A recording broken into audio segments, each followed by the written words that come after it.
What's up, you guys? It's Susie from HeyGrillHey.com, and today we are performing a triple turkey experiment. I get a lot of questions about the best methods for brining, seasoning, preparing turkeys every single year, so I wanted to do a little side-by-side, not to tell you what is right or wrong, but to help educate you on how each process works so you can make the best decision for your family and cook a turkey that everyone at your table will love. We're covering dry brining, injecting, and wet brining today. Let's do it.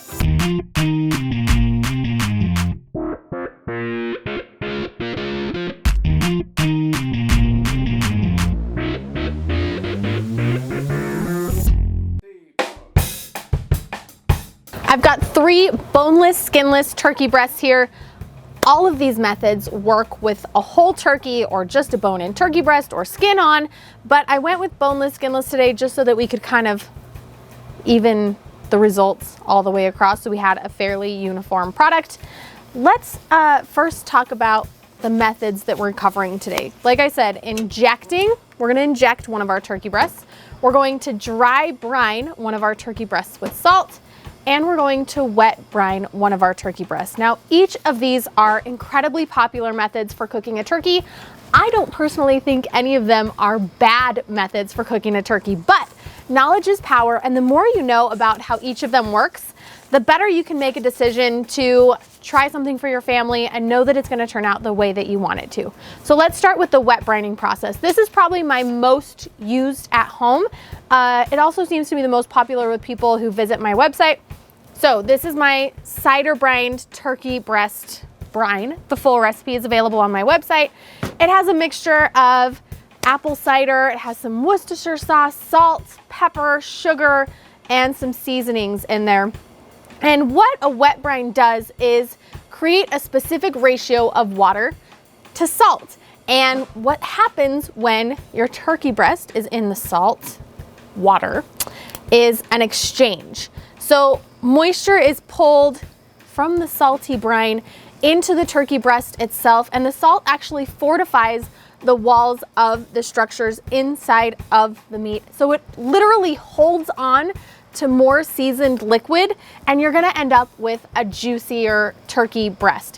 One of the downsides of wet brining is it does take quite a bit of space. Look at this. You gotta keep it covered, you gotta keep it fully submerged, and you have to keep it in your fridge. This process also typically takes 12 to 24 hours for most conventional brines. And if you over brine, meaning if you brine for too long, you can actually break the cell walls and end up with a turkey breast that's a little bit mushy or watery almost. So you wanna hit the times recommended in whatever brine recipe you use so you don't over brine. And you wanna make sure that there are flavor profiles in there you like, and you have room in your refrigerator to hold a brined turkey for a day. And I know that can be difficult leading up to holidays when your fridge is already full. Anyway, a lot of people who do the wet brine method generally have a completely separate fridge. That's what I have that I can use in my garage when I'm brining a whole turkey or even a large turkey breast. And that about covers it for the wet brine method. Dry brining is a method that has really grown in popularity over recent years. The principles are essentially the same. You want to add salted liquid to the inside of your meat, both for flavor and for tenderness. Now, dry brining is a little bit simpler than wet brining. You're essentially covering your entire turkey breast in salt, and that's about it. It also takes significantly less time. So I like to dry brine for approximately an hour per inch of thickness for my turkey breast. This guy is about 2.5 inches thick. 2.5 hours of dry brining will be perfect. If you're doing a whole turkey, it will take longer depending on how big and thick your turkey is. And if I'm dry brining a whole turkey, I'll spatchcock so that I can salt the top and the bottom. But you just want to liberally cover in salt here. Some people also dry brine with their chosen seasoning of choice. So if you have a favorite seasoning blend that you want to use on your turkey, you can actually just dry brine right with your seasoning blend. And you just want to get that on nice and liberally. And what's going to happen is the salt is actually going to draw moisture out of the turkey, which seems counterintuitive if we want a juicier turkey. However, the moisture that's pulled out of the turkey actually dissolves the salt on the outside, creates this saline solution that's then reabsorbed deep into the turkey. It still gives you all the juiciness of the wet brine, but it has a slightly different texture. I would say it's a little bit more firm, a little bit more dense, and a lot of people really like that kind of tighter texture of a dry brined turkey. I think the salt level on that turkey is great. Now we just need to pop this into the refrigerator. Again, an hour per inch of thickness of your turkey breast. So this particular turkey breast is going to brine for, like I said, about 2.5 hours, I would say. And once it's finished brining, you won't be able to see any flecks of salt on the surface of the turkey anymore. It will look glistening and wet and shiny, but all of the salt will have been dissolved, which is pretty cool. Last up, let's talk about injecting. And this is a question that I get frequently, especially with people who would like to smoke their turkeys, is do you inject and what do you inject with? The most popular injections that people use around this time of year are a Cajun style injection. I actually have a recipe for a homemade version on my website, which is awesome, but we're keeping it simple today. We're using pre-made. This is just a Zatarain's Cajun injector, Cajun seasoning. Shake it up really well.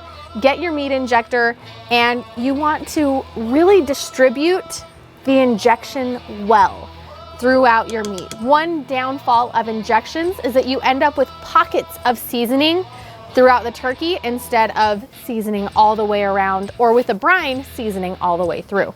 So when you inject, you want to insert your injector, depress a third of the way. This turkey breast kind of has a weird cut in it. And then move it around without pulling it out all the way. This way you can kind of get your injection into multiple portions of the bird without creating multiple holes. Now, the nice thing about an injection is you can go straight from injecting to your cooker because all of that seasoning is already deep into the meat itself. However, if you want to give it a little bit of extra time, almost like a marinade, you can leave this in your refrigerator for an hour or up to 24 hours, which is nice if you want to do your turkey prep a day before your big cook day. Now that we've kind of covered each type of turkey seasoning and preparation method, we're gonna pop these in the fridge, give them the time that they need to get ready, and then we're gonna smoke them all side by side and show you guys the cut-through results of each. To the fridge! To the fridge! Welcome to phase 2 of our turkey breast 3 ways side by side experiment. I've got our turkeys out of the refrigerator, our brine turkey out of the brine, and I'm going to season each of them with my turkey rub seasoning. This recipe is available on my website. It's basically a barbecue seasoning with a traditional herbal turkey flavor twist. It's super yummy, and we're gonna just lightly coat the outside of each. I don't think it needs a ton of seasoning because we already zhuzhed up the inside. We have our injected turkey, we have our dry brined turkey, and our wet brined turkey. But I want you to come in before I season them and just get a really close look at each one. You can see over here on the marinated turkey that was injected, it's got some of the seasoning on the outside. Some of the stuff we injected has leaked out. That's okay. Our dry brine turkey has completely absorbed all of the salt and moisture that was on the outside. You can't see a single flake of that salt on top anymore. Exactly what we're looking for. And our wet brine turkey has actually taken on a little bit of color from the brine itself. So I know that a lot of that flavor is going to be in and around the wet brine turkey breast.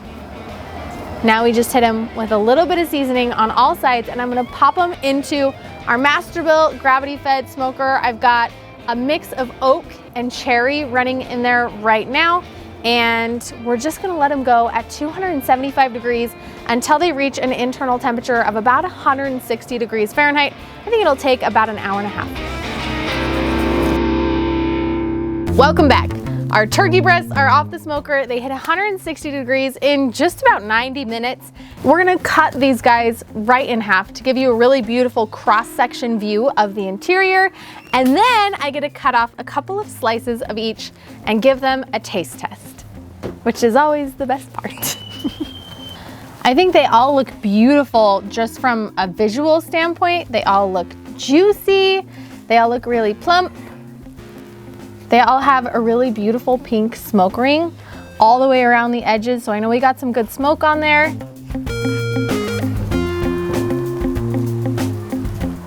And they all smell really, really good. All right, I don't even know where to start. Just pick one? Yeah. Okay. Let's start with the injected turkey breast. Now, first thing I see is that there are some injection pockets. You can kind of see the seasoning in different parts of the turkey breast. That's one of the drawbacks, I would say, of injecting versus a brine situation, is you do have the pockets of that seasoning on the inside. However, if you're just cutting it up and eating it, I don't think it's gonna be too much of an issue. But just be aware that you're gonna see that as a visual when you cut into an injected turkey breast. I can already tell just from holding this that the moisture level is insane. I'm not gonna squeeze it because I don't wanna squeeze out all the juices before I eat it, but she's juicy. It kind of just tastes like a turkey breast with my turkey seasoning on the outside. That's really most of what I'm getting. I would think if I cut into more where the seasoning pocket is, I'd get more of the actual injection flavor. But just from the piece that I got, it just tasted like turkey with my seasoning on the outside. Good, super good, but not as punchy as the injection, as I thought the injection would make it. Oh, there we go.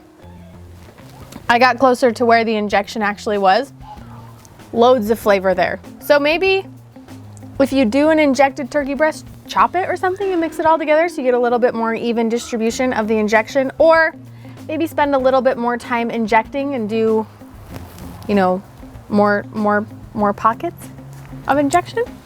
All in all, I wouldn't be sad about it. That's a pretty good turkey breast. Okay, dry brine is next. Now this guy, just at a visual inspection to me, doesn't appear as like actively juicy, if that makes sense. It doesn't seem to have the same juice factor as the injected one does.